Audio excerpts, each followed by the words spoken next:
Welcome to fetal lung development.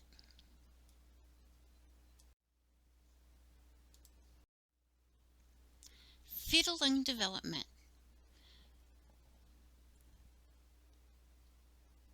During fetal life, the development of lungs is divided into 4 periods: the embryonic, the pseudoglandular, the canicular, and the terminal sac period.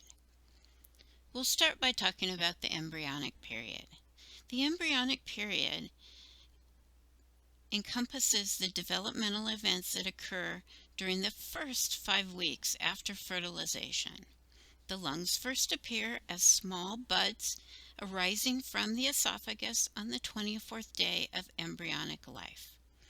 By the 28th day of gestation, this bud branches into the right and left lung buds.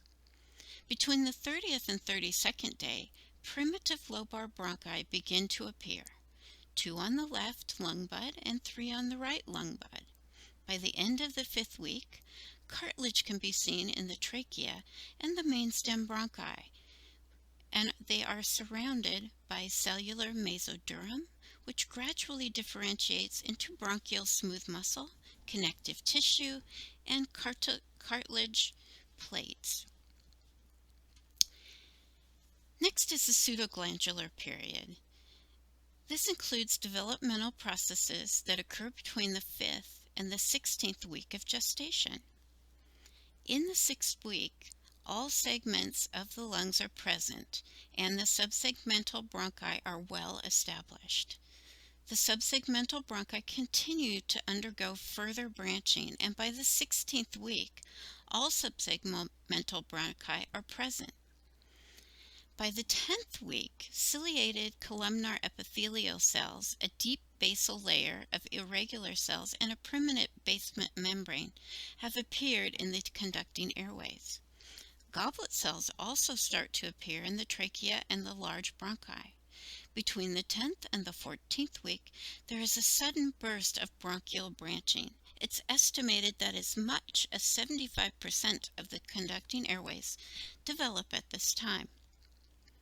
By 11 weeks of gestation, cartilage starts to appear in the lobar bronchi. The cartilaginous airways continue to form until about 24 weeks of gestation. By the 12th week, the bronchial mucus glands start to appear.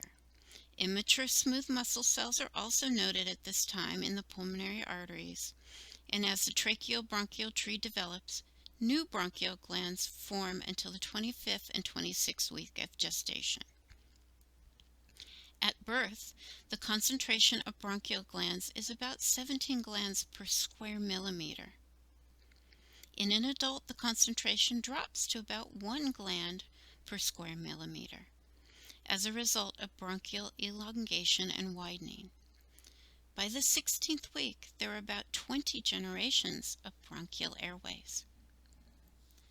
The canicular period. The canicular period includes developmental events between the 17th and 24th week of gestation. During this time, terminal bronchioles continue to proliferate and primitive respiratory bronchioles begin to appear.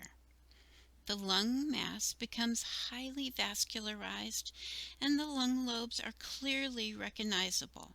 By the 20th week of gestation, the lymphatic vessels begin to appear. The last part of lung development is the terminal sac period, which begins in the 24th week of gestation and continues until term, between the 38th and the 42nd week of gestation. The structures that appear in the canicular period continue to proliferate and develop.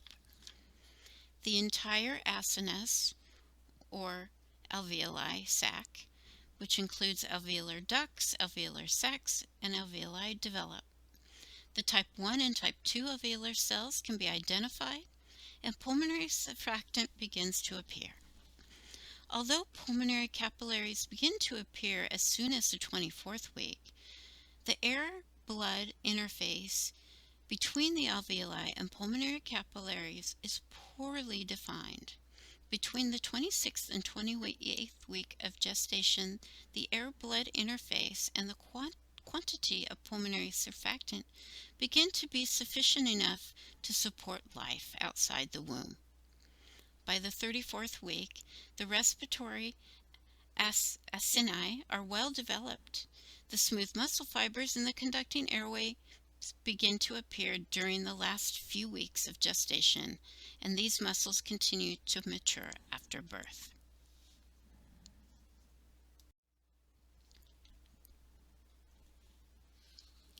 This is a schematic representation of the developmental events that occur in the human lung during the embryonic and pseudoglandular periods.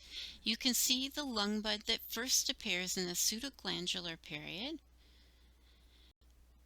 As it develops into a right and left lung bud, and it further develops into the left and right lobes, and by 40 days looks very similar to a tracheobronchial tree.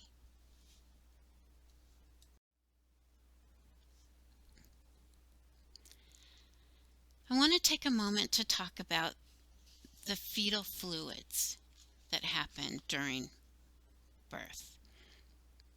Once a baby is born, during the birthing process, it's important for the respiratory therapist to realize that about 1/3 of the fluid in placental fluid is squeezed out of the lungs as the infant passes through the birth canal. The rest is absorbed by the pulmonary capillaries or removed by the lymphatic system. If a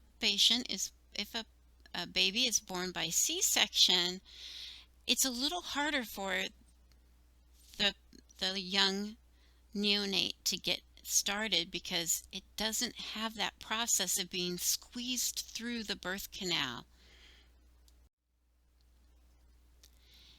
And I want to talk briefly about the number of alveoli that you have at birth. There are approximately 24 million primitive alveoli present when a person is born.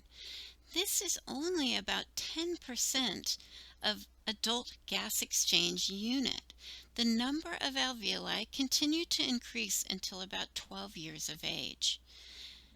However, the lungs will continue to grow until you're a young adult.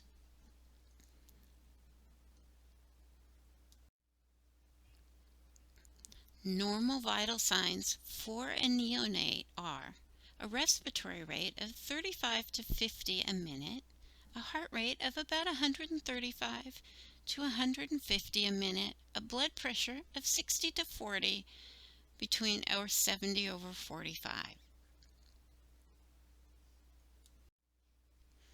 Thank you for your time and attention today. Have a wonderful afternoon.